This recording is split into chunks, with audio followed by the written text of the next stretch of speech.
Today, I want to talk about downsides of working from home. Now, the other day I mentioned that there are downsides to working from home online, and people got really mad at me. Now, before we start, I know people are gonna get really upset about it because that's a trending thing to work from home. So let's do a disclaimer first. And first thing is, there are different teams and they all work differently. And what works for some doesn't work for others. I'm talking from my experience, and I'm also talking about a lead support or an e-discovery industry. And the job titles in that industry, I'm talking about project management team and the technical team that supports project managers.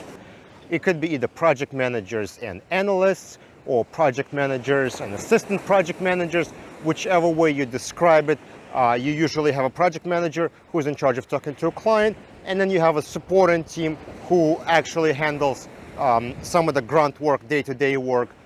So that's the team I'm talking about. I'm not talking about like an accountant or collections or IT or anything else. So those are the specific job titles I'm addressing here. The other important disclaimer to address, I'm talking about downsides of working from home. I'm not talking about positive things like no commute and fresh air and all that. We are just talking about downsides. So if you think there are upsides to working from home, I gotta be careful so I don't get wet. So if there are upsides to working from home, this video is not about that.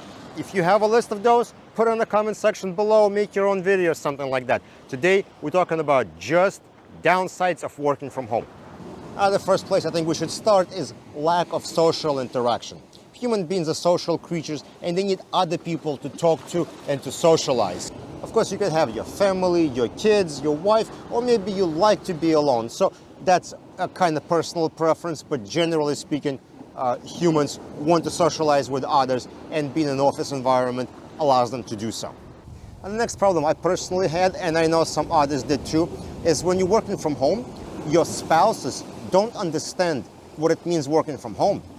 They'll be like, oh, hey, honey, I'm just gonna run to the store for half an hour. Can you watch kids? I'm like, whoa, what do you mean? I'm working. Like, no, but you're home anyway. They're just gonna do whatever. Like, no, I can't do that, So your spouses don't understand what it means to be working and concentrating on work. They're like, oh yeah, you can watch kids at the same time. That's fine. The other thing I noticed, when one of the team members is working from home, communicating with them is so much more difficult. You try to send a message, maybe call, they're not answering their phone. Something that would have been quick question, like seconds, takes forever to get answered because they're not available or they're not seeing their emails or because something's going on. And when you have lots of people working from home, you can't have meetings anymore. Everything's got to be a conference call. And man, I hate these conference calls. It just takes forever to set up. You spend like half an hour just trying to figure out when people are available, and then they can't join in, they drop out on the call, there is a noise. And there's this video by Tripp and Tyler called A Conference Call in Real Life. And that video captures perfectly how the conference calls go in real time, with people dropping in, out, not answering, and so on. I'm gonna link it in the description. You definitely should watch that. Next thing, there are too many distractions. And again, it comes back to people not understanding you working from home. Your kids come from school in the afternoon, they want to play with you, they want to do something. It's so hard, like, no, I'm working, you can't come in here. So unless you have a dedicated office and really good discipline, there are going to be tons and tons of distractions that are going to get in the way of your work. And of course, I have to mention the fact that your boss is not watching over you. So when you're working from home, you could be doing something else. You could be taking advantage of a work time to do personal stuff. And in fact, I had it happen to me a couple of jobs back where we had a lot of people working from home. And I would call up a project manager saying, hey, I need clarifications on these production specifications. And they'll be like, oh yeah, I'm driving right now, but maybe we can talk later. I'm like, what, driving? It's 11 o'clock in the morning. Why are you driving somewhere? Shouldn't you be on? I didn't get any emails that you're out or taking any time off, but that's what I thought the person was doing. He's supposed to be on and he just went somewhere to post office or whatever. And the next thing that goes with communications is transitioning from one shift to another. It is much harder to transition your work to a different shift, if that's how your company is structured, over email or over a status report than it is in person. The other thing I noticed, people who work from home, they don't transition like somebody's leaving the office. When you leave the office, you're like, hey, is everyone good? You guys handle this? You understand what I'm talking about on my status update? When they're remote, They like just drop the mic and they're out, you know. Their time comes, bam, they're gone. And if something isn't clear on their status report, now you're trying to call them, chase them down, figure out what the status is on something, or you're not understanding the exact step where they left off a job and the client's calling you, and you got to figure it out. And, you know, like I said, you're trying to get through to them, they're not answering because they're with the family or whatever. So transitioning is definitely a downside. And what about dealing with physical media?